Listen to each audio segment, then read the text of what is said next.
Chair recognizes the gentleman from Massachusetts, Mr. McGovern, for 5 minutes. Mr. Speaker, last week the Inter-American Commission on Human Rights and the Office of the Special Rapporteur on Economic, Social, Cultural, and Environmental Rights expressed concern over the worsening of food insecurity in Cuba. They noted how this situation disproportionately affects the most vulnerable, including older people, pregnant women, children, and those with chronic illnesses. This is not a problem just in Havana. Most of Cuba's provinces are experiencing high levels of food insecurity. In March, the BBC reported that, for the first time, the Cuban government has asked the World Food Program for help amid food shortages. The WFP said it had received Cuba's request for help to provide powdered milk to children under age 7. According to the Inter-American Commission, the Cuban government approached the WFP for help to continue the monthly delivery of milk for children throughout the country and to help with the delivery of flour for subsidized bread in the basic food basket. The Commission went on to describe how hunger is increasing on the island due to a combination of low economic growth, high inflation, reduced food production and distribution, and infrastructure problems, especially interruptions in electricity. It also cited recent economic measures adopted by the Cuban government, including higher prices for fuel and electricity, the elimination of subsidies for the basic food basket, and the devaluation of the country's currency.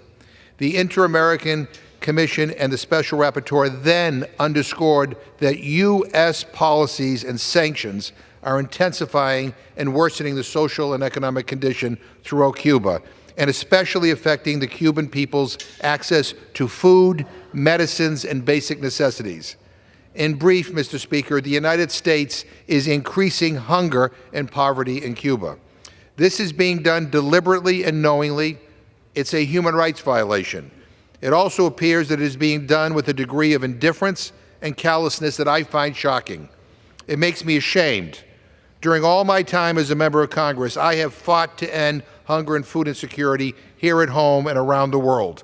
I do not believe food and medicine should ever be used as weapons against innocent civilians. Not in Sudan, not in Ukraine, not in Gaza, not anywhere.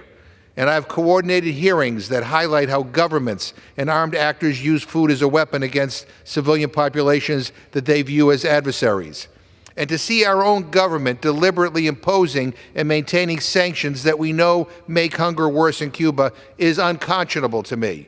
It is also unconscionable, Mr. Speaker, that some members of Congress who cling to Cold War policies appear eager to support actions that punish and increase the suffering of ordinary people on the island. They actually raise money off the Cuban people's suffering. They say they care about human rights, but contribute to making the human rights situation worse. They deliberately create chaos because they can, with absolutely no regard with how it hurts the Cuban people. Sadly, President Biden has adopted and maintained Donald Trump's policies against Cuba, policies that he rightly denounced as a candidate and when he was vice president, policies that hurt the very people he says he most wants to help: independent entrepreneurs, young people, Afro-Cubans, women, and the poor. President Biden knows that keeping Cuba on the state sponsor of terrorism list means no one in Cuba has access to the international financial system. Our European and Latin American friends and allies are unable to provide help to the Cuban people out of fear of being punished by U.S. sanctions. And then we wonder why hundreds of thousands of Cubans are leaving the island and migrating to our borders. I am puzzled and deeply disappointed by the President's inaction, and the situation has become desperate with little hope for a better future.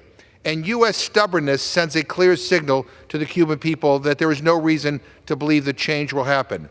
President Biden, your policies are hurting not the Cuban government, but the Cuban people. Your policies are helping to drive mass migration from the island. Mr. President, stop increasing hunger and poverty in Cuba. Remove Cuba from the state sponsor of terrorism list, and let's move toward normalizing relations between our two countries. It is in the interest of both our peoples. Take action, and please do it now. I yield back my time.